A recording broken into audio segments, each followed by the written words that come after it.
On this episode of the Juice Football Talk Show, it's a special fan appreciation mailbag show. That's right. Bring your questions, bring your comments. It's draft week. We're expecting a fun show. So let's do it, juicers. Juice it up. Juice Football Talk Show, mailbag show starts now.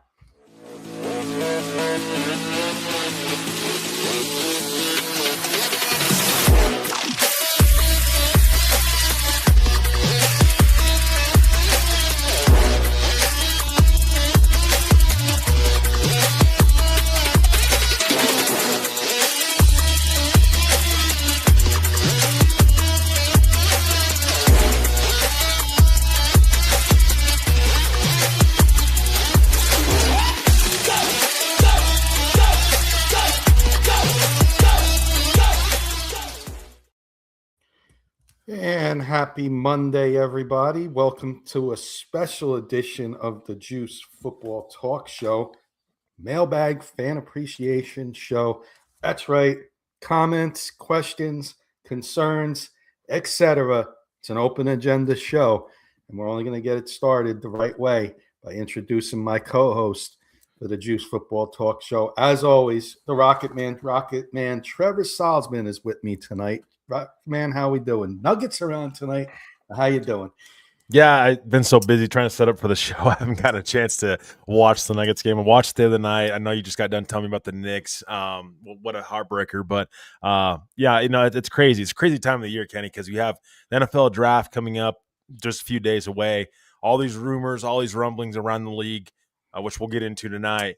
But then you got NBA playoffs happening right now, and NHL hockey play, like hockey, NHL playoffs, and all that stuff with hockey. I mean, it's just what a time for sports right now. Honestly, we should be grateful. Everybody should be grateful if you're a big sports fan of all sports, because you really have your variety of what sport you want to watch and tune into, and it's amazing to see. And a fun time of the year.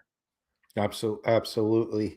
And it is draft week. We'll give everybody a few minutes to come in. Open agenda, everybody. Mailbag, questions, comments, whatever you want to bring at us, bring it on.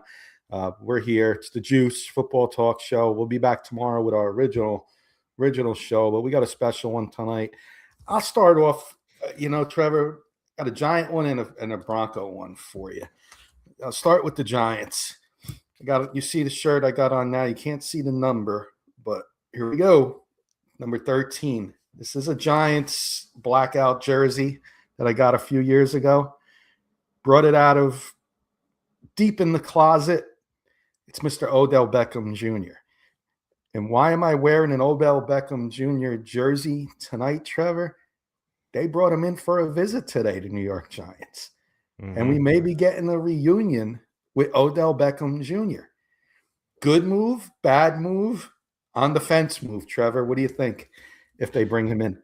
Bring him on as a go ahead. A good move, bad move, on the fence move on signing him. That's the question I have. Well, I'll say this right now, Kenny, the Giants wide receiver room's not great. Like, other than Malik Neighbors, they've got nothing. Darnell Mooney is a fine piece, but I'm not a big Darius Slayton guy. I'll be completely honest. I'm not sure why he's even back with the Giants. I'm not sure why he's even on that roster. I know they re-signed him a couple years ago. You need young wide receivers.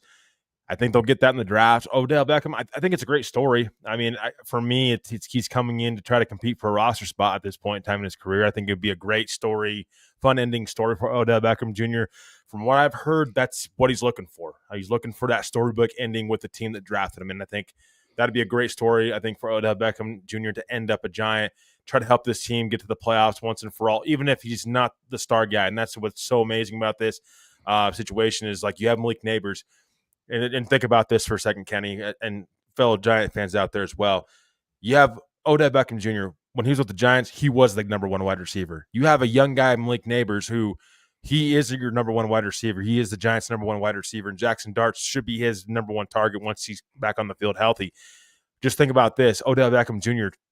helping mentor Malik Neighbors in that next phase of his career of, like, hey, this is what it takes to be in the New York media. This is what it takes to be a New York Giant, the number one wide receiver of the New York Giants.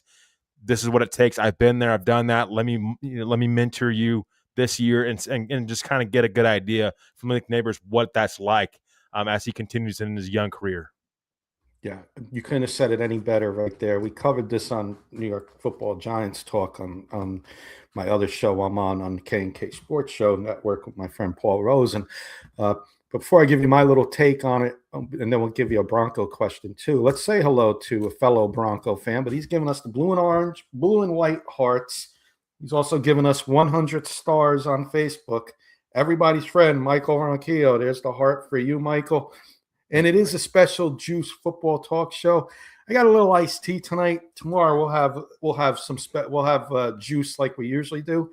But I got a little iced tea to cheers for you and thank you for the stars, Michael. So juice it up, Michael, for you, my friend. Absolutely. And I got a Bronco question, and it's an open agenda mailbag show, Michael. So give us a lot of comments and questions, and we'll get them on here. Anything you got, Michael, throw it out at us. And I'm also drinking water. I'm not trying to be plain, but Trevor's a little dehydrated right now, and Trevor's dealing with shoulder issues, so I needs to be a little more healthy right now. Now is not the time for caffeine. That's the draft coming up this week. So. Little lemon iced tea there, so I got a little juice in there, so we're good. So let's of course say hello to one of our counterparts. He fills in at the Rocky Mountain Sports Network. You'll see him on Denver Bronco Roundup. You'll see him on the Juice. We're hoping to see him one of the days with us for a little bit. Mr. Patrick Wiltsey, Aloha Juicers. He's also given us 100 stars. So good thing this isn't alcohol. Good thing it's lemon iced tea and water, Trevor, because we might be drinking a lot. So we may have to one day do an alcohol one after hours with everybody and see how that goes. Wow.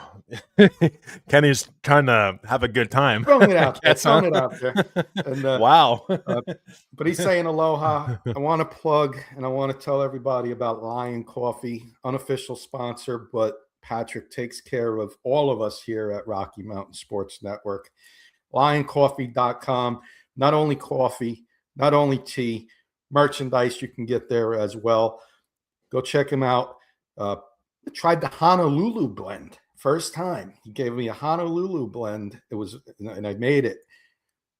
Let me tell you something. You work the overnights at the hospital where I work at, I'm going to be bringing some Honolulu blend, a little extra caffeine in there, a little more bold flavor. Liked it a lot there, Patrick. Thank you so much again for taking care of us. Our fellow horseman, we're going to see him on Denver Bronco Roundup Wednesday. And of course, for the Pick Is In draft show Thursday, Friday, Saturday, the one and only Keith Brugman. Check out these couple of Ironmen with the podcast. And this is going to be an Ironman schedule for us, Trevor, this week. I think Wednesday's our only day off. So, yeah. And we may have to make an appearance on Wednesday just to make it a full week schedule. Just saying. Oh, man. I don't think I can have enough coffee in the world for that. Patrick, you may have to send like about a truckload of coffee my way, by the way, if I'm going to do that. Good friend Graham coming in up there in Canada, fellow Bronco fan. Graham, I know you got probably some good questions. Throw them out at us. I'm going with raspberry lemonade tonight. I like that. Keith, after hours shots for stars. Oh, man. Shots. I'm just saying, maybe a little beer in here. He's throwing shots out there. We may have to do an after midnight special now, Keith. We're definitely going to have a producer for that because, when it comes to ending the stream, Kenny's going to be clicking all over the screen and not being able to hit the end stream button. Because this is an open agenda show. Now that Keith brought it up, nothing to do with alcohol. Because we can't, but couple weeks ago, or it might have been last week, Keith and everybody, I was joking around with Trevor because of Keith saying how we're Ironmen with all these podcasts. I said, a great idea.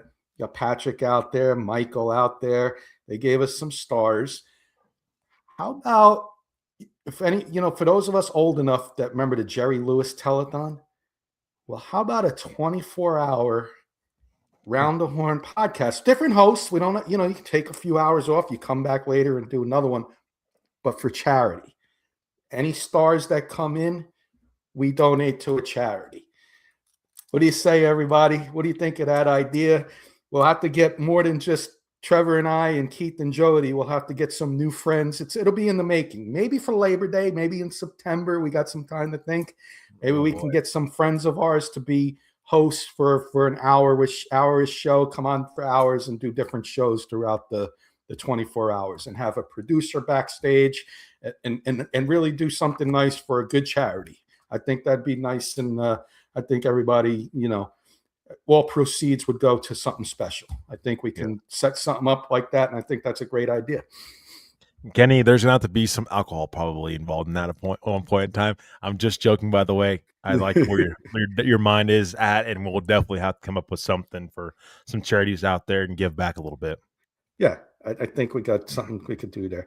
Let's get our first question in. Before I do want to get a Broncos question in. My take on the Odell Beckham, though, real quick.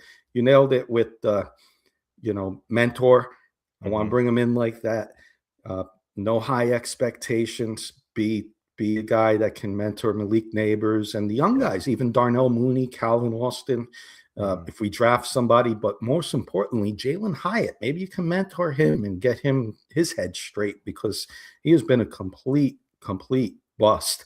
And bring in somebody who can maybe coach these young receivers up a little bit and go from there.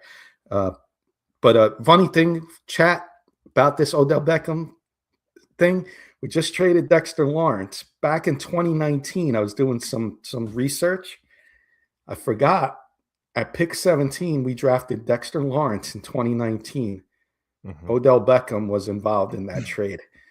Now we trade Dexter Lawrence and maybe bring Odell Beckham back in the same year would be pretty wild. Well, and the Giants are not okay. I'm gonna say it without saying the name. The Giants are not done. Let's just say there'll be a little bit of something after the draft that happens with the Giants that is cooking right now. So let's go, Patrick saying. I got some questions lined up in the queue. I do want to say hello to Phil McLaughlin, who's also sending us some stars. So we got to juice it up for Phil after Phil, going to juice it up for you. It's not official juice, but it's got a little lemon in it. It's a lemon iced tea tonight. Tomorrow is our official juice show. I usually do something with a juice there, but juice it up, Phil. Good evening, Kenny and Rocket Man. Having a tequila sunrise, getting prepared for the show. That's what I'm talking about.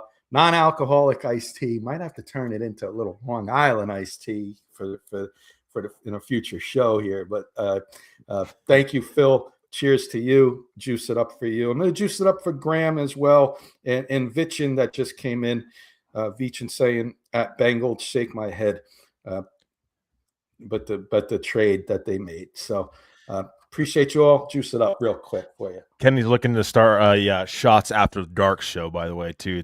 This is what we've also been talking about, with the whole Odell situation happening, and then this turns into shots after dark kind of show, 24 hours thing. It's like, what in the world? I'm gonna hold my Bronco question for you because we do have a couple questions coming in. So I definitely will get my Bronco one in for you. But you know what? I'm going to do it right now because it's a quick hitter, rapid fire, and there's some Bronco fans in here. Phil, Graham, Keith, Michael. I want you to tell me who your best draft pick was. I'm going to limit it to 2. PS2 or Bo Nix. I know you can't. There's no incompletes right now. Right now. Can't say, let me answer that incomplete on Bo Nix because he's early in his career. Patrick, you can answer too. TW. Bo Nix, PS2, the better first-round pick. PS2 was taken at 9. Bo Nix taken at, 12, right? Yeah.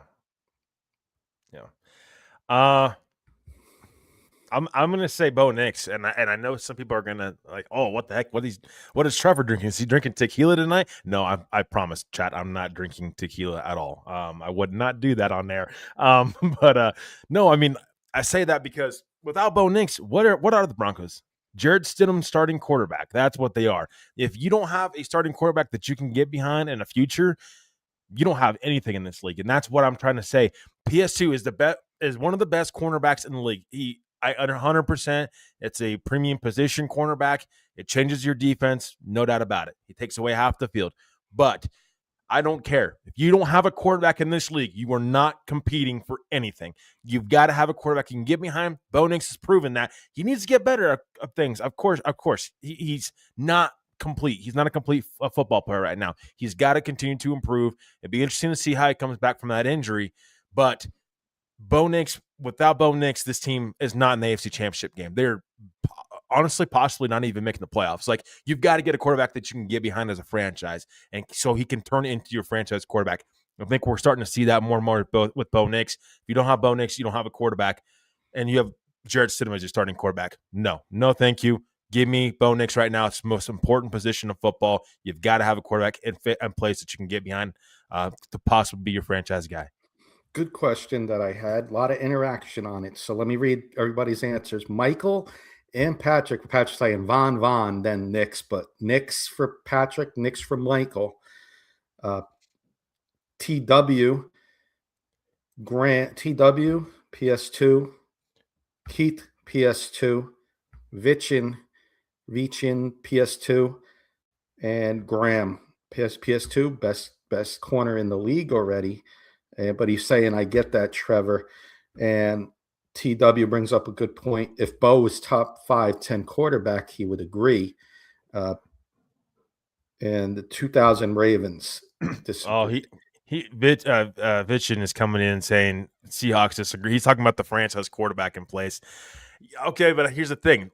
The Chiefs and the Patriots didn't disagree with that, with Tom Brady and Patrick Mahomes, and they went on long, sustained runs and multiple Super Bowls. So you're not getting to the big game very often without a franchise quarterback and get behind. The Seattle Seahawks were a complete football team, and they had a lot of things going in their direction as well. But you've got to have a franchise quarterback in place. I mean, Drake May with the Patriots. Drake May's a franchise quarterback right now too, and he's only going to continue to improve. He's very young. That Patriots roster, if they can build it out the right way, that's another possible dynasty here in a couple seasons. I mean, if they can build the roster the right way. By the way, the Patriots are probably going to make another move here pretty soon too, to a wide receiver in Philly. But I just, you've got to have a quarterback can get behind. Kenny, you know this with the Giants. Jackson Dart. I mean, what the heck was Russell Wilson there with the Giants? There wasn't. You didn't have much. Jameis Winston to be a completely different team there with the Giants. You've got to have a young quarterback and get behind. And this is the thing with teams. You've seen it more and more. And I'm not trying to sit here and rant about this, but here's the thing. Teams that are giving up picks for quarterbacks like what Denver did with Russell Wilson, it's not proven to be successful. What is proven to be successful is drafting and developing quarterback in the first round. That's exactly what it's been proven out there. Not every quarterback, that being said, not every quarterback prospect is going to hit. Look at J.J. McCarthy, Minnesota. It's a disaster right now. They're hoping to get something out of J.J. McCarthy this next season, but they're having to bring in more competition with Kyler Murray to get the best out of him. He was not ready when he came out, and we'll see if he's ready this year. Hopefully he is for his sake and for the Vikings' sake. But it's been proven time and time again, Kenny, you got to have that first-round quarterback. There's exceptions with Brock Purdy and like Tom Brady's story. That's amazing stories, and we've seen other really good quarterbacks in the middle of the draft, but those first-round quarterbacks, Kenny, it's something that's been proven to be successful for NFL franchises over time. Still got me, Trevor. I unplugged my mic first. Okay, I got you. Vichin saying the strength of the team is still RD. He's already got Bo top 10. It's a good debate here, and I like Phil's comment here, but he's going Bo Nix. CBs, corners can be found, but franchise quarterbacks are rare. So I'm bored with the Knicks. I think this is a good topic. Maybe this one can continue on Denver Bronco Roundup, Keith, Wednesday. Just throwing that out there. A lot of interaction on the Bo Nix PS2. Who's the better draft pick as of right now? Let's go, Trevor. Let's get started. We got three. I got three in the queue, so let's start with Keats, the first one that came up. What position will have the most drafted players in the first round, Trevor? I'm thinking. You know what? I'm gonna give my answer really quick. I'm gonna say tackle. From some of the news some of the rumblings right now, there's a couple tackles that are possibly moving up the board that I don't know that I'd have for as first round picks, but I think teams are really honing in on tackle in this draft class, and I've heard up to 7 could go in the first round. Kenny, Remember that don't mean interior linemen. So no, I'm Leone's saying out. straight tackles. Straight tackle. Okay. Mm-hmm.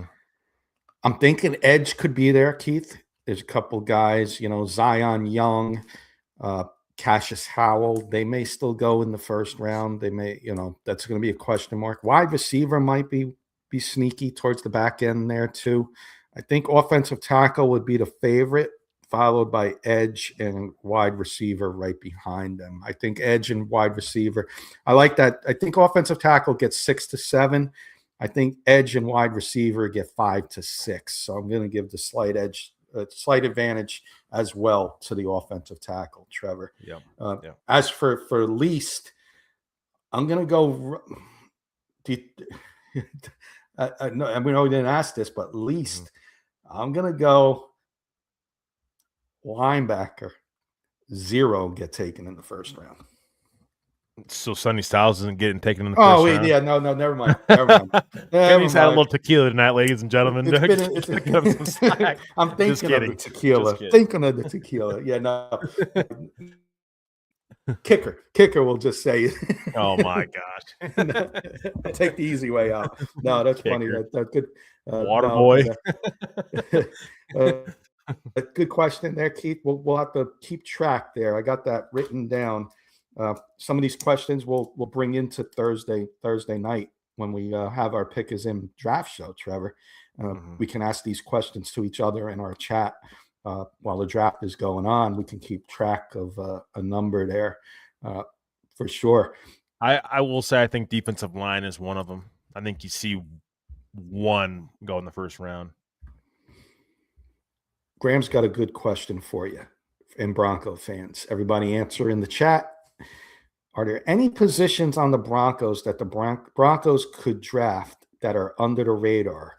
I'm assuming that at 62, Graham, or early in the draft. We'll play it as 62, Trevor. We'll play it for 62. Anything under the radar that you think the Broncos could go? I will say I'm getting very skeptical of needs for the Broncos because, and I said this, kind of hinted at this last night in our mock draft show, Kenny. Edge. Don't be surprised if they go edge at 62. If the right one falls there. George Payton loves himself some edge rushers. And I would not be surprised if they went in that direction.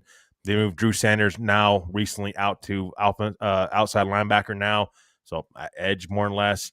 But there's don't know if he's even going to make the team. So it's like, and if Jonah Ellis is going to move in full time, we'll see. Haven't heard much on that quite yet. I think they're going to give him a chance and see what it looks like. But don't be surprised if they possibly take edge in the second round. I'll add a defensive spot too. Corner. If somebody falls in the second and he's the best player available, Riley Moss could be very well out the door next year as a free agent. Oh, yeah. You get somebody in, if he drops and he's high on the Broncos board and they want to go BPA, corner could be under the radar there, Graham, in my opinion. Is that really under the radar, though? Because, like, it is and it isn't, because with McMillan and Moss being off, like, pretty much, like, you're not going to bring both of them back. Right, but you still got PS2. Right now you got PS2, Moss, Barron, and McMillan. So I would call it slightly under the radar because you got 4 guys on the roster right now. So you're bringing in a 5th in the second round. Maybe that's under the radar, but hey, if D'Angelo Ponz is sitting there, if he falls in this draft, or another day 2 corner, and he just surprisingly falls right into the laps of the Broncos, too good to pass up. You take it. So I don't know if there'll be somebody there at 62 at corner, but if somebody drops, I could see them doing it. There'll be guys that are at 62. Problem is, are the Broncos in love with them enough to take them at 62? Yeah. I like that one from TW. I like that one from TW. Just got to mention that really quick. Okay. Too. Yeah. Let me catch up on those comments there. Yeah. Where was that one? I lost that one in the shuffle. Which one are you looking for? TW said wide receiver. Oh, yeah, right here. Wide receiver could be 1, 2. I was thinking that too, TW. They might try and replace Mims or Franklin sooner than we think. Uh, I was saying that absolutely. Paul coming in. What's up, Paul? Good to see you. Paul Shatter, Edge, like you said. Veachin wants to know safety. Oh yeah, but that's not under the radar for me. I think that's still a need. Like again, this is the thing with the Broncos. Like cornerback, safety, they other than quarterback, they really need everything. I mean, you can go in any direction, and honestly, it would make sense. Yeah, Keith says I think wide receiver under the radar, the right guy there with Sutton on potentially his last year. Michael, switching gears to the Giants. Giants head coach John Harbaugh was talking with Arvell Reese from Ohio State. That is a big possibility. Arvell Reese is sitting there at 5, and then the Giants have a decision to make. I don't want to say big possibility. There's a possibility. If the draft was to go Mendoza, Bailey, Jeremiah Love in the top 4, and the Cardinals want to go at offensive line, Arvell Reese is sitting there at 5. I don't know if I'm passing that up if I'm the Giants. I don't. But it's going to be interesting. Definitely, the draft is definitely going to be interesting. You know what I heard on the Cardinals too, Kenny? I've heard them link to Jeremiah Love more and more as we get closer to the draft. I'm hearing that too.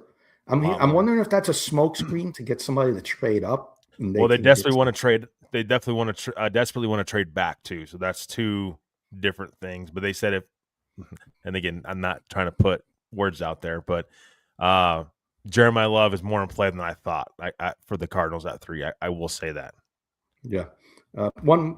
Next one from Graham. Anyone know whatever happened to Amari Cooper? Why do you all of a sudden get phased out of the league? Just saw his name today, and it had me wondering.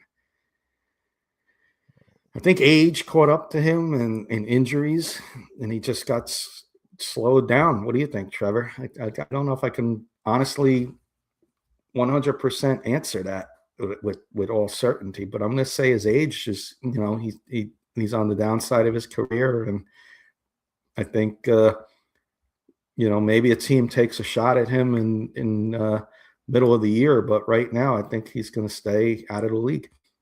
Yeah, I mean, we got to remember he ended up retiring after right after he signed with the Raiders? Was it a week later he decided to retire in the training camp? I just think his body can't handle it anymore. He can only go so far. I think Kenny, you were on something there with age. I also think Amari Cooper just his career, he wasn't the same guy. And I think, yeah, again, loved Amari Cooper when he first came into the league and stuff, but like Buffalo made a move for him and never worked out there, and a couple other destinations. But yeah, I mean, I just think players want to do other things. They want to move on with their lives, and post football life is something a guy like Amari Cooper had to think about. And I think that I don't see him unretiring right now. I really don't. I just think he's wanting to move on to better and better things with life after football. Keith has a Bronco question. I'm going to turn Keith's comment under that and Michael's comment into questions. Michael, Dallas Cowboys are looking to trade up to pick 3 in the 2026 NFL draft. Would that be for Jeremiah Love, David Bailey, and or Arvell Reese? Who would that be for if they traded up to 3?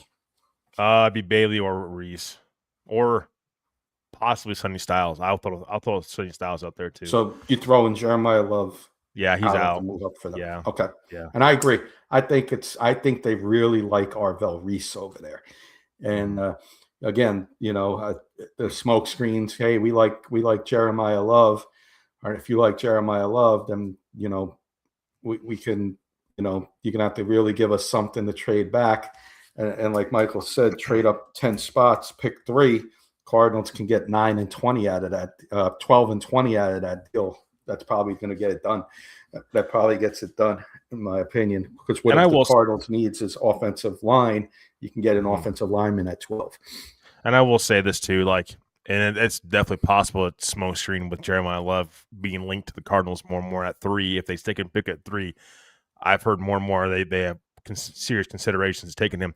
Heard there's one person in that organization that really has a lot of love for Jeremiah Love, and that's kind of pushing it that way a little bit. But you got to, if you're the Cardinals, that's to me that's not the right move.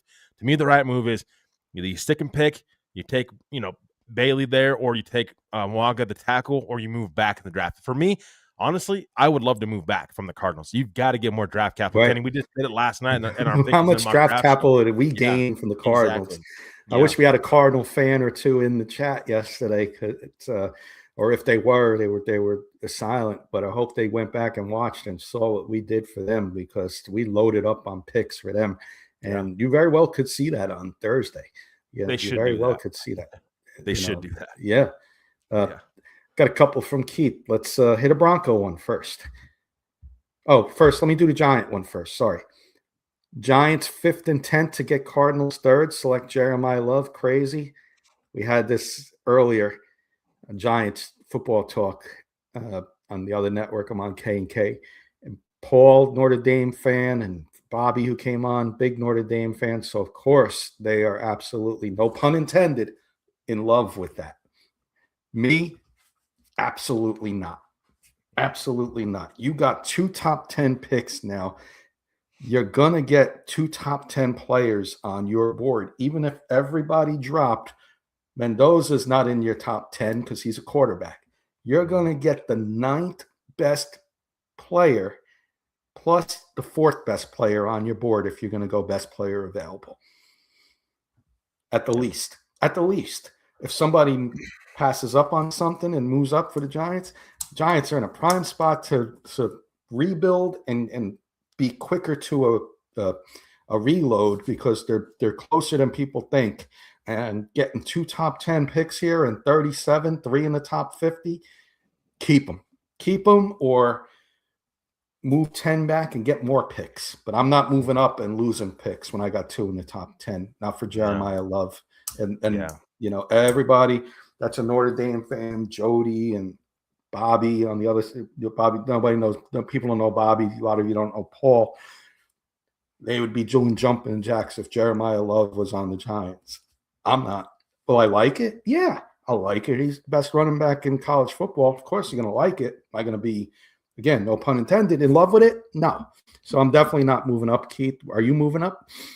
No. That's a harsh no for me. I say a hard no for me for Jeremiah Love. But I will say this, Kenny. I'm gonna make a little bit of a bold statement with this, and this might be bold or may not be to some people, but Sonny Styles is going to determine this draft in the top 10, how the draft falls. That's it could be a bold take from somebody that I think that's a realistic take, because here's the thing. Sonny Styles, if he gets to the Giants at 5, Kenny, they better take him, because if not, he's not making it to 10. Like there's no shot, in my opinion. The Commanders have been heavily linked to Sonny Styles. Dan Quinn loves Sonny Styles, from what I've heard. And they love Cornell Tate. Take him. The Chiefs can even take him. There's a good chance he's not going to last the 10. No, so it's either 5 or they're not taking him. If he lasts to 5, I still think Tennessee's in on him too at 4. And then I'm okay with taking Jeremiah Love at 5. But I don't want to move up and lose 2 of my top 10 picks for Jeremiah Love and not hit on, top players in the top 10 and players we need, positions we need. So my A or my gold would be Sonny Styles and Caleb Downs, or Sonny Styles and Mansour Delane. Those would be my gold picks at 5 and 10. Those 3 guys. Let's hit another one here. Keith, how many teams will be replacing their quarterback when it comes 2027 NFL draft? Any teams come to mind? In 2027 to replace next their quarterback? Year he's talking about. So let me think about that for a second. I'm going to say, as much as Jody's been taking, Ty Simpson in our mock drafts, I'm going to say the Jets are going to pass on quarterback this year and build their defense and build with all those draft picks they got and get their quarterback next year, because they do have picks that they can maneuver around next year as well. The Jets would be on top of my list. Cardinals, I think the Cardinals could, whoever. I think the Cardinals, Steelers, Trevor threw the Browns in there. Steelers will be looking for a quarterback next year. That's a good one. They're looking for a quarterback this year. Browns Yeah. are always looking for a quarterback. Yeah, that's Let's true. try and think of a wild card team for Keith. A wild card team that may be looking for a quarterback. Think the Rams in 2027? Yeah, but then you get the Stafford news coming out today where they're looking to extend him another year. I don't Okay. know. Like, I mean, I just not if Stafford's back, no. Okay. But the thing is, it's much more of a retiring thing than anything. I got one. Yeah. New coach. Tua and Penix are not going to be the answer. Go get a right-handed quarterback. Atlanta Falcons. Okay. Let's see here. You can throw Good another question. team out there. The Vikings. The JJ Vikings, McCarthy and Kyler Murray. Okay. That's fair. I do want to throw a bowl one out there for Keith, though, at some point. Because, man, I don't know. Up and down. It's a great question. Miami looking for one as soon as next year? Possibly. I don't have no confidence in here, I'll give you another name. Or another team. Panthers. Bryce Young. Yeah, I'm not sold on Bryce Young either. No, I'm not either. Or even stay in division, Tampa Bay with Baker. Baker is it? I think Baker's either one or two more years left on his deal. But he's going to be asking for extension. Baker Mayfield's getting older, by the way. Like, if Todd Bowles is out the door, does Tampa try to clean house a little bit? I mean, Mike Evans is out the door. I just something to keep in mind if they are another, miss the playoffs this year or for some reason or whatnot, or they lose early in the playoffs, and maybe this team completely cleans house and moves in a different direction at quarterback and at head coach. Patrick was giving us the number to Keith's question, 3 to 4. TW would rather take chances on someone dropping. This was the previous question. Like it happens every year, then trade up and give up draft capital instead of moving up to 3 and giving up 5 and 10. Michael with me, Sonny Styles, Caleb Downs, 2 of the players that the Giants might be drafting in the 2026 NFL draft. Michael, I'll go buy a gold medal and put it around Joe Shane's neck if we get Sonny Styles and Caleb Downs. Talk about that with Abdul Carter. Talk about each level of your defense with young talent, man. Whew. And I think you got it. I think you seriously, if that's the scenario with the Giants, Kenny, meaning because we cover the Giants too, for me, it's got to be wide receiver in the second round. It's got to definitely be more in play than ever because you pass on that in the top 10. I mean, you've got to be able to give Dart more weapons other than Malik Neighbors. And I know Darnell Mooney, I get it, but sorry, you got to get more young wide receiver talent in that room. No. I think they'll address. There's some sleepers. We don't have a third round, so don't be surprised if there's if there's a day 2 trade with the Giants and we move back in the second round and get a third round pick. Ted Hurst is a name that comes to mind. Chris Brazell later in the second round. There's names out there that I like. Some teams, good teams here. Phil's saying the Saints, Tyler Shuck and Spencer Rattler. I think they like this. I liked what I saw of Tyler Shuck, but I'm not 100% on him. So that's a good one. It's a good one. Bold pick from Keith, Tampa Bay. Yeah. And Saints would be bold, is what Keith's saying. Give Dart Jeremy Bernard. That's a good one there, TW. I would not be. Jeremy Bernard would be a nice addition there in the second round. I think that's right about 37 to 50. I'd say about 30 to 35 to 50 is where he would go. So 37, I think, falls right in play there. Bingo, Michael. Defense wins championships. I'm getting chills. Abdul Carter, Brian Burns, Sonny Styles, Caleb Downs.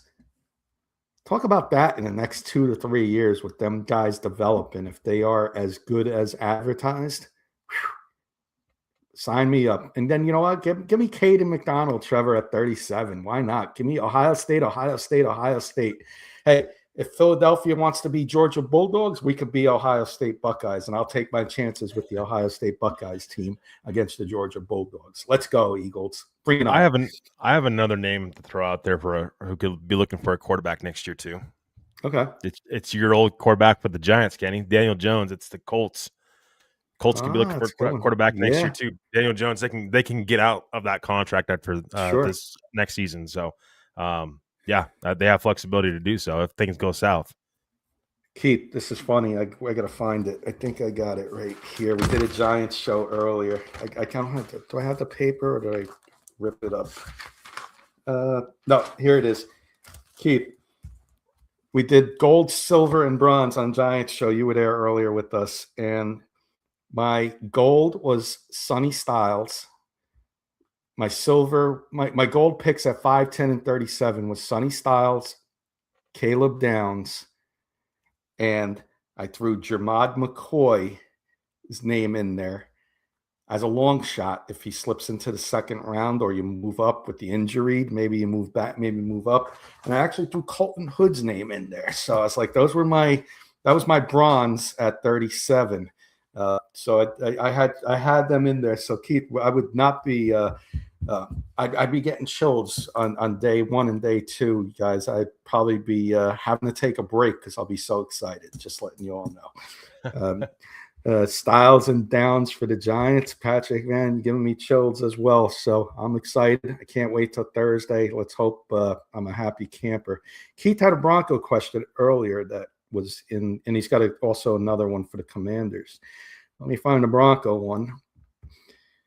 Trevor, for you and Bronco fans and juicers out there, is there a later round quarterback you'd like to compete in our quarterback room for the Broncos?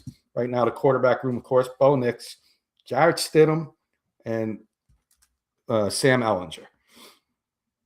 Taylor Green out of Arkansas and Drew Aller, the quarterback from Penn State. Because he's young.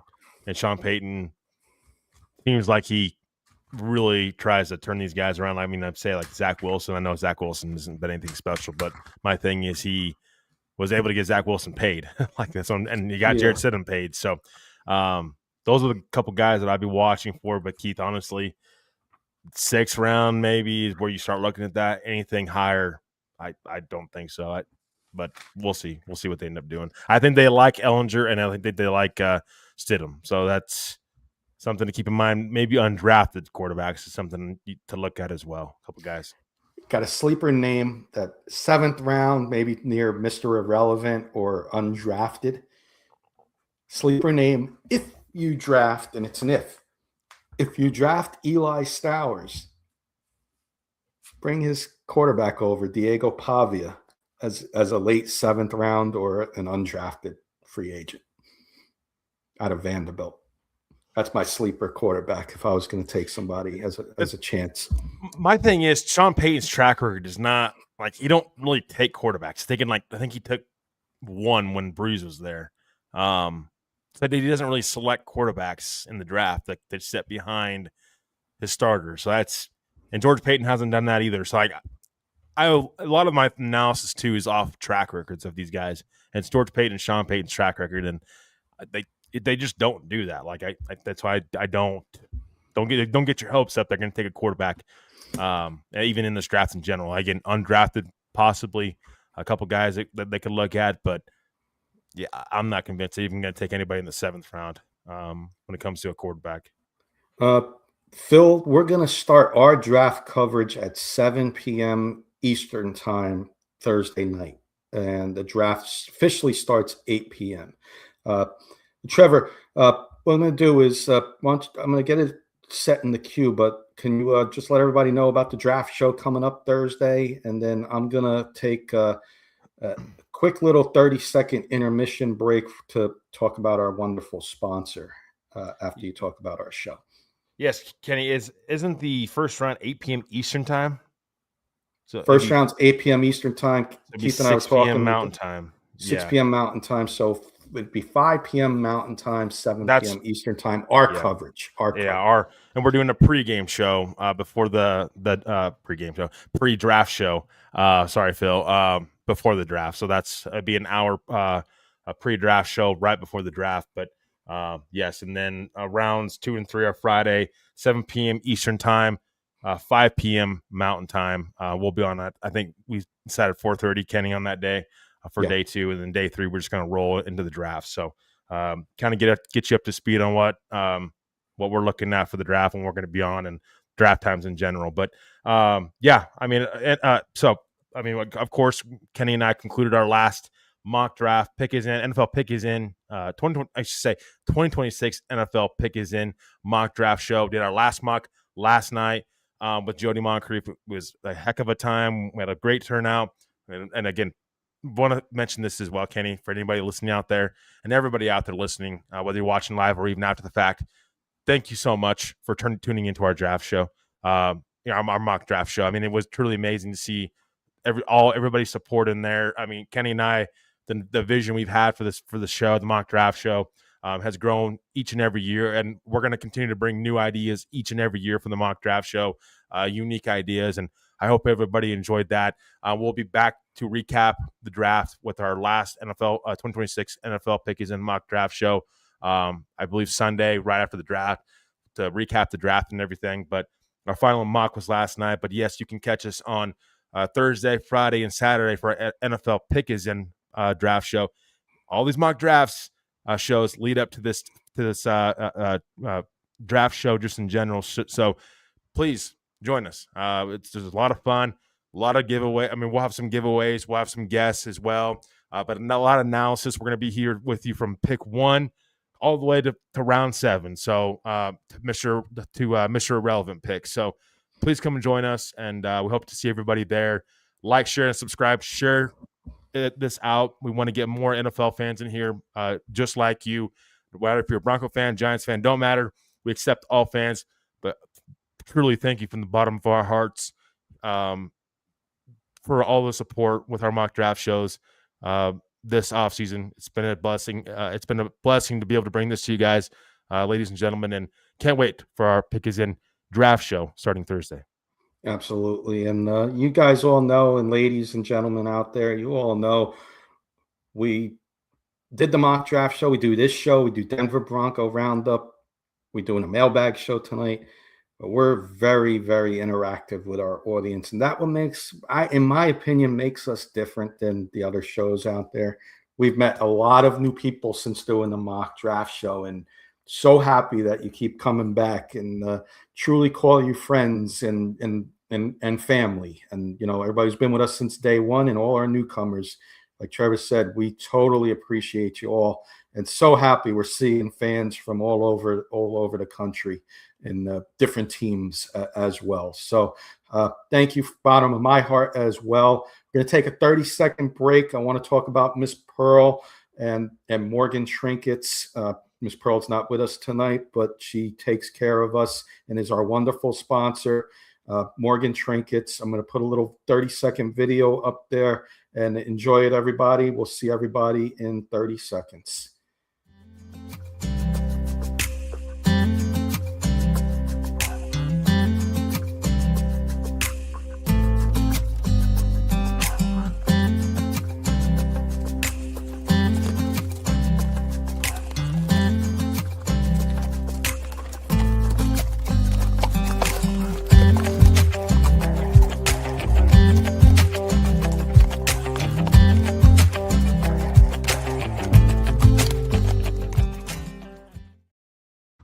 Thank you again, Miss Pearl.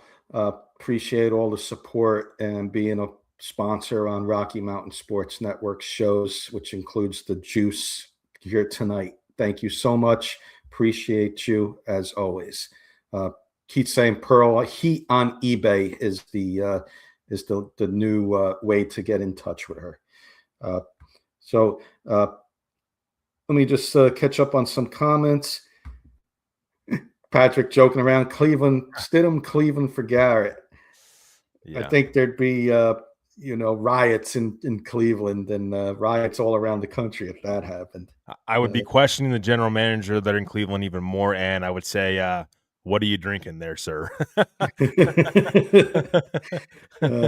Thanks, Keith, for putting that out. 846 views last night, boys. Going to hit 1,000. Like, share, and subscribe. Yeah, and it's a great way of meeting new people and friends. And we're again, what makes us unique is our interaction, and everybody gets along in our chat. We've had very little arguments in here, and what makes it a lot of fun is the intelligence that everybody brings to the show. Let's take Keith's next question. Keith's next question is for me, but we'll add it for everybody. What player taken by the Commanders? Oh, and I saw one by TW as well, so I'll hit that one up because it has to do with the Giants. So we'll hit that one up next. What player taken by the Commanders at 7 would drive you nuts with the 5 and 10 picks? I'm not going to say Jeremiah Love, because if I don't want to move up for him, then if the Commanders took him, I'd be, sour grapes. Okay, big deal. Okay, they took him. We should have taken him at 5. So I'm not going to say that. The one that would drive me nuts, I think, is going to big possibility could happen. But the Commanders are in a situation. I think they only have 4 draft picks in this draft. If at the most 5, Trevor. They don't have a second. So they're first and third. So they may be looking to trade back and get some draft capital. But to answer Keith's question, player at 7 that would drive me nuts with the 5 and 10 picks, he's been my guy, Trevor. He's been one of my draft day crushes, Mansour Delane. And I think it could happen the way the board is looking, and it's a big need for the Commanders. I'm hoping the Commanders go Ruben Bain or, something else, is sitting there for them that's too good to pass, or they trade back outside the top 10 and let somebody move up to that 7 spot and go that way. So Mansour Delane at 7, and that would drive me nuts, Trevor. I want to throw a name out there for you, by the way. Yeah. If you don't mind. Sonny Styles. That would drive me nuts if I'm the Giants. You have a anchor again, to that it's the Giants' fault if they pass up on Sonny Styles at 5. So I can't be screaming if they take him. That can't be a drive me nuts pick. I don't think Delane will be taken by the Giants. That's the way I'm looking at it. I don't think Delane will be taken 5 by the Giants. I think that there's a good possibility at 10. And I'm just looking for TW's question here. Let's see. He did ask. Here it is. How would you feel about Styles and Delaney instead of Downs?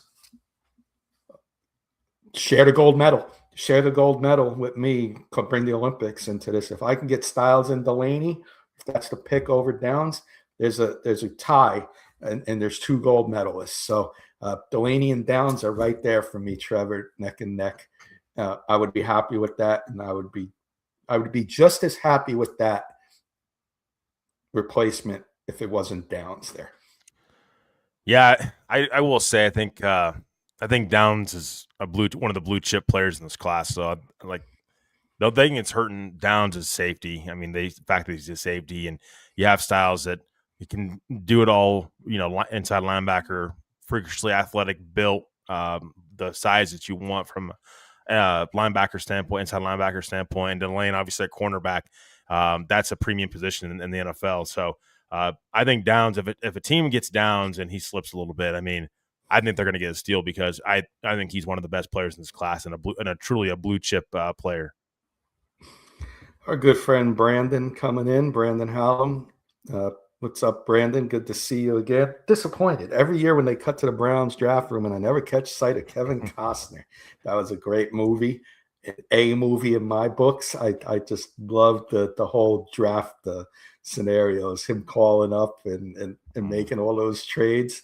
I keep saying to myself, man, something like that's going to happen in the draft, and it could have been the Giants if we had the number 1 pick, but we got 5 and 10.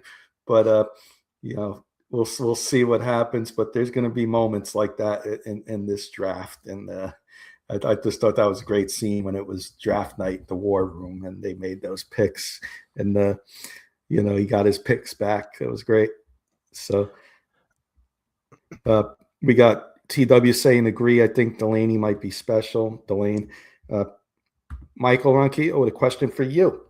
Trevor, your thoughts on Drew Sanders going to outside linebacker? Yeah, Michael, this is the biggest bugaboo for me. It's been this whole Drew Sanders experiment, but honestly, it's not his fault. I mean, if you're the Broncos, you're continuing to move him around it from inside linebacker to outside linebacker. Like, it's just, you got to let the guy play. Like, he's got to see the field first and foremost. But I'm just not putting any stock in Drew Sanders this year. Like, whatever you get, it's a luxury at this point. I mean, he's in the final year of his contract. He may not make the 53-man roster. It's clear that both him and the Broncos have really not. It's not turned out well for either one. It's both parties' fault, in my opinion. The Broncos don't know what the heck they want to do with him. The player and himself, and they can't let him get comfortable at a certain position. But at one particular position, I should say. So thoughts? I mean, he's going to compete for a spot, but honestly, Michael, I don't put a lot of thought into it because we haven't really seen Drew Sanders a whole lot since the Broncos took him in the drafts, and definitely going to go down right now. At least right now is one of the more disappointing Denver Bronco draft picks in the George Payton, Sean Payton era. Yeah. So Brandon came in. Brandon, it's a mailbag show. Any questions? But I'm going to throw a Texans question out there since he's our Texan fan in the chat, and love the interaction. He's been definitely a big supporter of ours since he came on a few weeks ago. We had this question, Brandon, from Keith earlier. Teams that may be looking for a quarterback in 2027. Are you 100% sold that CJ Stroud's the quarterback here for the next 5 to 10 years? Are you, Trevor? I'll ask you while we're waiting for Brandon and everybody else's answer. No, but I don't think the Texans have done a very good job at building a successful offense around him either. So I will say, again, it's one of those things where it's not just CJ Stroud's fault. He's regressed, but he can't stay healthy. They can't keep him upright. They've had massive offensive line issues that they still do. And I mean, they got him some weapons with like Jaden Higgins. He was my wide receiver, one of my favorite wide receivers coming out in last year's draft class. Obviously, they've got other weapons there too, but with lack of running game, I thought they should have added more running back a long time, even a year ago. I would say like Nick Chubb for me just wasn't enough. I think they've done a little bit more for him this year with adding Montgomery to the backfield. But I think you got to give him more time. But yes, Kenny, I think that time that clock is ticking, like where you got to make that decision on CJ Stroud. Is he your long-term quarterback? You got better find that out, because if he is, you're gonna have to pay him big money, and that's gonna really have some implications on your roster and how you team build. If he's not, you got to be able to get ahead of it, and maybe the Texans are one of those teams next year, possibly looking for a quarterback. I'm not saying it's guaranteed. We got to see how Stroud plays this year, and the Texans got to do a much better job at building around him. But keep it in mind that the Texans might be looking for looking for a quarterback in the draft next year if things go south with CJ Stroud as well. I agree with Vichin. The arrow down on the stock. I mean, he better be better than he was in that playoff game, and that scares me when you're that bad in playoffs. That scares me. And Brandon, I'm not trying to be have sour grapes there, but I am not a believer in CJ Stroud. And the problem is, Texans are in that a good spot to get to the playoffs, and they're going to be picking in the mid 20s at the least. They're a good team. I think they got their head coach. They're in a situation where they got to improve the quarterback play, and I just don't know at this point if CJ Stroud's the answer. I need a game manager. I don't need a superstar. If I'm the Texans, win with your defense first and running the ball and make CJ Stroud make a few plays. That's what I would do. Yeah, I mean, I don't know. I'm one of those. I hate that game manager thing. I hate hearing that as like wanting and needing a quarterback. If you're going to pay CJ Stroud $40 million a year, he better be more than a gosh dang game manager. Like, Well, he needs to be more than that for them. And he was great his first year. After that, it's a downward spiral because the Texans also, they just can't keep him healthy, and he can't seem to stay healthy. Plus, when he is out there, he's on his back all the time because the offensive line can't help him out. I mean, their offensive line's horrible around him right now. His running game has been bad. We drafted Kenyon Sadiq for the Texans yesterday. I think that would be a nice addition on Thursday. I know you just said offensive line, but Sadiq can block. Sadiq can block. He's not a one-dimensional tight end. He's not just a wide receiver. And then, in the second round, you address that offensive line. But we ended up getting Kenyon Sadiq for the Texans yesterday, and we thought we did really good with the Texans haul that we got. We ended up getting Kenyon Sadiq and some offensive line help. I forget who we picked for them in the second round, but it was definitely offensive line because we had some Texan fans in here help hanging out with us besides Brandon. But we'll get that, see what happens on Thursday. Trevor, I'm looking to see if I got any more questions in the queue. Keep them coming, chat. We're at the hour mark, so we'll go for a few more minutes here. Give everybody a little, 5-minute warning here, maybe less, but keep the questions coming and we'll answer them. Trevor, anything you got lined up that you want to ask? No, I mean, we heard some news today. Brandon Aubrey got paid today. It was a pretty big deal by the Cowboys. It's a pretty sizable contract for a kicker with the money he got. I think it's worth mentioning. Matthew Stafford, I think it's pretty big news if you're a Rams fan. Possibly getting an extra year extended onto his contract. The Rams are starting to believe more and more now that he can play. Like, he's got more than just a year left in him, and so we'll see how that whole situation pans out. But that's just kind of some of the news and rumors around the league again. And like, I want to mention like the Titans for like Sonny Styles at forward has been something that's been heavily rumored. The Jets, to me, sounds like they're back and forth at two still with Arvell Reese and David Bailey. I've been more like, I lean towards more David Bailey, but Arvell Reese's name's getting brought up more and more. So the Jets still undecided about where they're picking at.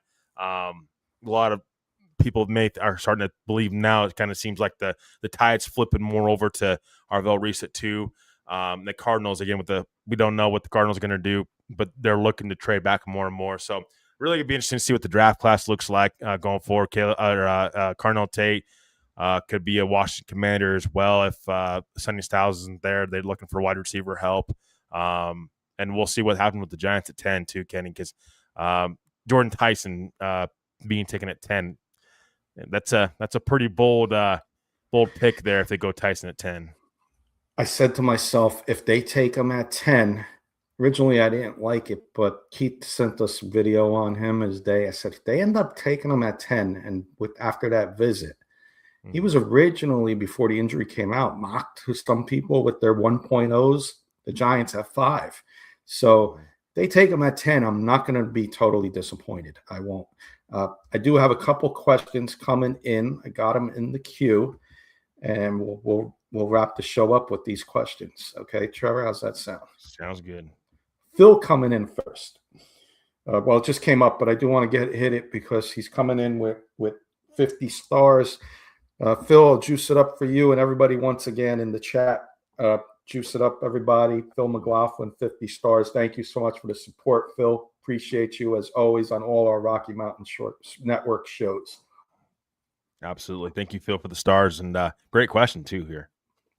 So we'll hit Phil's first. Then I got Emmanuel coming in with an Eagles question. Good to see you again, Emmanuel. And Keith, we'll wrap up with Keith's question. And if anything else comes in, we'll get them on really quick as well. But save them for the draft show, everybody, in the juice tomorrow. We're coming back tomorrow night. Phil, I was reading that due to recent medical reports, Jamon McCoy has dropped possibly out of round 1. If available at 62, would we take a chance on him? I'm hoping 37, to be honest with you, Phil, for the Giants. I think that's if we don't take Delane at 10, and you can get McCoy at 37, talk about a home run possibility there for the Giants in round 2. Yeah. I will say I've heard McCoy back into the first round, Phil. I do think he's dropping a little bit because of the medical history and obviously not playing at all last season. But um, he's got cornerback one upside, honestly, and so if teams can get past the medicals, I still think he's a no doubt first round pick. I don't think he drops in the second round at all, honestly. And if he's there at 62, the Broncos should be running that card up to the podium and giving it to Goodell and jumping for joy because you're getting possibly the number one corner in this class if healthy. Yeah, but Phil, I don't think he's going to get anywhere close to the Broncos at 62. And I don't think he's even getting into the second round. I think he's back into the first round at the very least. Or the latest he'll go, I should say, is back into the first round. Could be mid first round pick, but latest at the very latest it'd be back into the first round. Yeah, I'm with you, Trevor. I think he's right there. I'm going to hit this one up from Keith first because this will give everybody a couple seconds to answer before we get Emmanuel and Keith's question. But Keith comes in. Where's everyone tuning in from? I'm from Montana. Maryland here, for everybody who doesn't know, Giant fan from New Jersey originally, here in Southern Maryland. Trevor, and then everybody in the chat who'd like to share that, please do, and let us know where you're tuning in from. Yeah, Colorado based. Always lived in Colorado all my life. Actually, a couple hours from Denver. Actually, I'll say that. Yeah, Colorado's been my home all my life, but again, that doesn't stop me from also covering other teams too, and other than the Broncos. But of course, Broncos have a soft spot in my heart for the Broncos. Always hoping for the Broncos' success too. There's Patrick from Ewa Beach, Hawaii.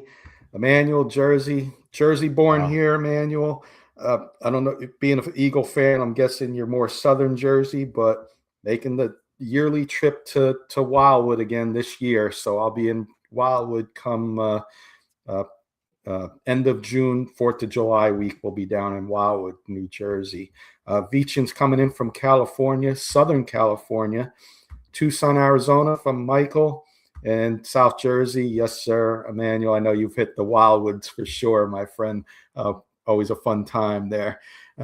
Wildwood, New Jersey. I got to tell Trevor I got to get him down there sometime. Come to the East Coast. We'll have some fun. But then you may see that 24-hour marathon podcast. Manuel, I'm not sure if you're old enough if you did go to Wildwoods, if you're old enough, there was a place called the Fairview. But Wildwood used to stay open till 5:30 in the morning, and we used to go out till 5:30 in the morning. Come home, boy. The sun would come up, and go to the beach at 11, and do it the next day. The same thing. Hey, you're only on vacation for 7 days, so you know. But let me get to 2 questions in, and then we'll wrap the show up. But awesome job, everybody, with the questions. Let's get Emmanuel's first. Emmanuel, Eagle fan, welcome again. Good to see you once again, Emmanuel. With A.J. Brown on his way out, do the Eagles go wide receiver or trenches round 1? What do you think about the rumored return of a 2027 first and a 28 third for him? So 2-part question, Trevor. You want me to go first, or being a Giant fan? That's fine. Being a Giant fan, Howie Roseman's going to somehow hit. Because he always does, Emmanuel. You got the best GM in football, in my opinion. If I was the Eagles, I think you're okay if you skip wide receiver in the first and you go with defensive edge rusher in the first round. I think that's the way I would go, Trevor. When you're saying trenches, I would take an edge rusher. Anybody who's on that board, Zion Young, Cassius Howell, Akeem Mesidor. I think that high second tier of edge rushers is the way I would go if I was the Eagles. And if you can get a 27 first and a 28 third from him, I take that, because you don't know where that first round, knowing Howie Roseman and the Eagles, the way how the luck goes with their picks, it'll be a top 10 pick somehow in 28, in 2027 rather, next year. And Eagles will be hitting a home run when they trade A.J. Brown. But I think that'd be a great haul back from him if you can get a 27 first and a 28 third for him. Yeah, and the reason this whole AJ Brown situation is being held up is post June 1st designation they're going to use when they trade him. It's long been around the league. I mean, there's been teams that are they pretty much know the Patriots are the team for AJ Brown, and it's no real secret really anymore. It's just whenever after June 1st, I do expect that move to happen. Just because it'll save the Eagles money, and with the Eagles cap situation, they need to save some money. It just makes a lot of sense for them. But I will say, as far as what the Eagles are going to do at 23, I think you're right there on hit the nail on the head, Kenny, with that one. Edge definitely. This is something that I've as much as I praise High Roseman, they've failed to, in my opinion, to address edge rusher the proper way, and you got to be able to do it at some point in time. The Eagles actually have some decent flexibility in this draft class, though, where they can move up. So don't be surprised if the Eagles move up in this draft class. I will say that they have a second round pick at 54, 2 third-round picks, and 2 fourth-round picks. Sounds to me like Howie Roseman might be moving up in the first round at some point in time. Keep that in mind. Howie Roseman's aggressive. It rarely just sticks in picks. I think he's going to move around in this draft a little bit. First round, maybe second round, but edge definitely needs to be in play for them, at least with their first 2 picks. I think Emmanuel. What's up, Dalton? Dalton coming in. We're wrapping up our little special hour. We're over time a few minutes there. Our special hour mailbag show. We do trying to do this once a month, but welcome, Dalton. Dalton, I'll ask you the question I asked Brandon, who came in as a Texan fan. Keith asked the question early in the show. What teams may be looking for quarterback at 2027? Are you happy with Tyler Shuck, or are you looking for a quarterback in 2027? Let's see what happens there. And our last question of the night, Trevor, comes from Keith Brugman. Can you believe that Dak Prescott is under contract for 3 more years with a $72 million dead cap if they wanted out after 2027? That's music to my ears, and I'm sure Emmanuel's too, that they got that disaster of a contract over there in Dallas, and they can't get off it. So you're not going to win a Super Bowl with Dak Prescott, in my opinion, because look what happens. You got no defense. You got offensive line issues. You got your playmakers at wide receiver, but what else do you got? Because you're paying your quarterback so much money. Have fun, Dallas, next few years with that. And the Giants are moving up. The Eagles are there. Giants are moving up. Commanders are moving up. Cowboys are heading down, and they're going to fall to the basement real soon. I don't get the Dak Prescott. Hey, I know that he's getting paid a lot of money. Welcome to the NFL. It's where quarterbacks get paid. I mean, it's without Dak. Take Dak Prescott off the Cowboys. Are they even making the playoffs?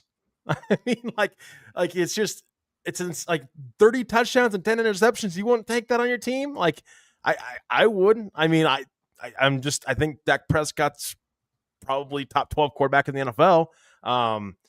And he's been an MVP running in before. Like, the Dak Prescott hate. I don't understand it a lot, really. I mean, it's just like blaming him for the big money. It's like quarterbacks get paid. I mean, that's what it is. Bo Nix, Jackson Dart, all these other young quarterbacks are going to be right there with him, getting paid big money. The problem is with the Cowboys, Jerry Jones can't get out of his own way, and they can't. They're from a defensive standpoint, their defense has been bad. I mean, it's not where it needs to be. The Cowboys, they can't seem like they can win the big game, and their playoff they can't win in the playoffs. I mean, it's been they've shown that they just don't prepare very well. So I'll be interested to see what they do with their defense this year, how much more it improves or not. But I promise you this: you take Dak Prescott off that team, they're not even sniffing the playoffs, in my opinion.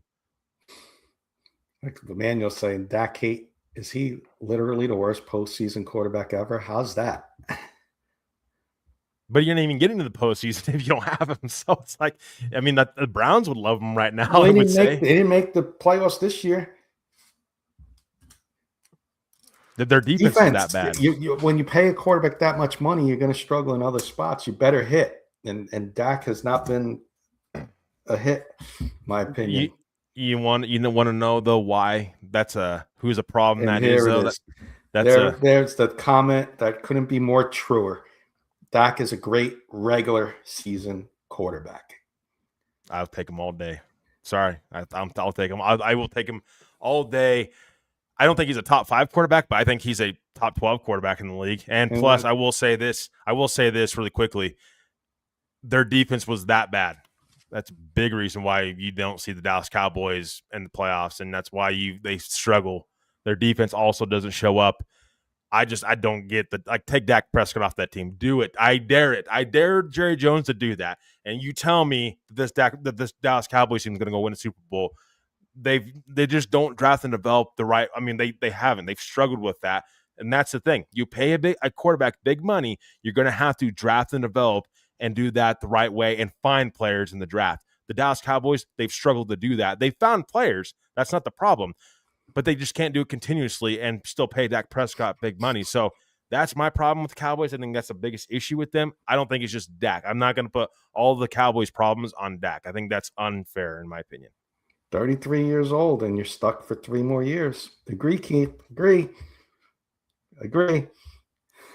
But look at this, TW. I like this comment from TW really quick. Imagine Dak in Minnesota. Exactly what I'm saying. What would make him different in Minnesota? Justin Jefferson in that defense. You got CeeDee Lamb and George Pickens. George Pickens, yeah, okay, George Pickens, I get that, but you have Justin Jefferson and Kevin O'Connell, and you have a much better defense in play than you do in Dallas. I mean, we'll see, but I just thank you, Emmanuel. Emmanuel's with me, NFC East guy. 2-5 record in playoff career, which is tied for the worst postseason winning percentage among quarterbacks. I might throw, if there's Yankee fans out there, which I am, a diehard Yankee fan.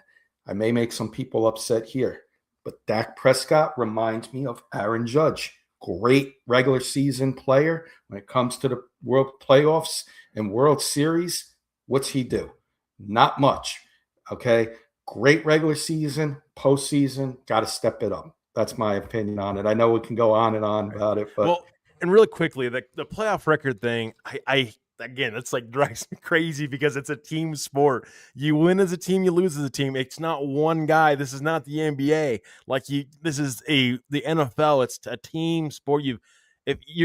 Dak Prescott could play great, but if his defense don't show up, you're going to lose the football game. It's going to go on his playoff record. It's just. Yeah, it's one of those debates we could have for hours right now. It's a good one. Well, you're giving me ideas, chat, or maybe we'll have our debate show coming. It's coming soon. The debates. We'll have debate. Trevor on one side, me on the other. We'll have the boxing ring in the middle there, and we'll go at it with some debates and see who takes my side, who takes Trevor's. But appreciate you all. Let me get some final comments in, Trevor, as we get ready to wrap this up, and we'll be right back tomorrow with another episode of the Juice Football Talk Show. Draft Talk. Trevor and I are going to give you our top 3 players at each position heading into the draft and much more. So, come back tomorrow. We'll have a lot for you. Michael, Dak Prescott missed his flight meeting with the Broncos. And I would have taken Dak Prescott over Paxton Lynch, though. Patrick saying, trying to give Kenny something to be happy about to talk trash. Mm-hmm. TW, I'm taking Kevin in that defense versus whatever Dallas got going over there. Kevin McConnell. McConnell, yeah. I agree. Now apply that logic to Dak's regular season stats too. Yeah. And Keith saying Dallas is lucky to make the playoffs. Can't remember the last time I seen them there. Trevor, final thoughts, and we'll wrap this awesome mailbag show, special mailbag show up for this evening, and see everybody back tomorrow. Yeah, no, it was a fun little debate there towards the end, by the way. Love that. And you're going to see that on the Juice more and more. So please make sure you like, share, and subscribe for us. I mean, that we, again, really appreciate it. Wanted to mention that. I mean, and really give our gratitude to everybody that joined us for our mock draft show. I mean, really, it was amazing seeing the support that we've gotten. A lot of new friends we met along the way here. Exactly. And You guys, I mean, it's amazing. And so, like, these mailbag shows, we're going to continue with it. Once a month, Kenny and I are planning on doing it. We'll see, depending, different news comes out and stuff like that. I hope everybody enjoys these mailbag episodes. We love doing it. We'll be back tomorrow night with the Juice, 8 p.m. Mountain Time, 10 p.m. Eastern Time. Yeah, Kenny and I will have a day break. So don't worry, everybody in the comments that may be sick of Kenny and I buying it right now. You're going to get a day's break because Keith and Jody will be back with you Wednesday for Denver Bronco Roundup, 8 p.m. Mountain Time, 10 p.m. Eastern Time. And then Kenny and I will be right back there with you and Jody and Keith for the NFL 2026 NFL Pick Is In Draft Show that will be debuting. 2026 version, of course, will be debuting. 3 full days of coverage. Again, you don't want to miss it. It's one of the best times out there. Just really chatting with everybody and pick analysis on all these players. We're all and this is what we all put our homework into. It's the Super Bowl for us in the offseason. It's really what the NFL draft is, and really a lot of fun doing mock drafts this year, and can't wait to wrap it all up with the official draft on Thursday with everybody. But just a big thank you to everybody that joins us, whether you're watching live or even after the fact. Just know your viewership, your likes, your subscribes really makes a huge difference to us, and it means a lot to us. And please join us for the draft show on Thursday. But until then, Kenny, we'll see everybody next time. Tomorrow night for the Juice. One last time, everybody, juice it up. We will catch everybody tomorrow night. Have a good night, everybody.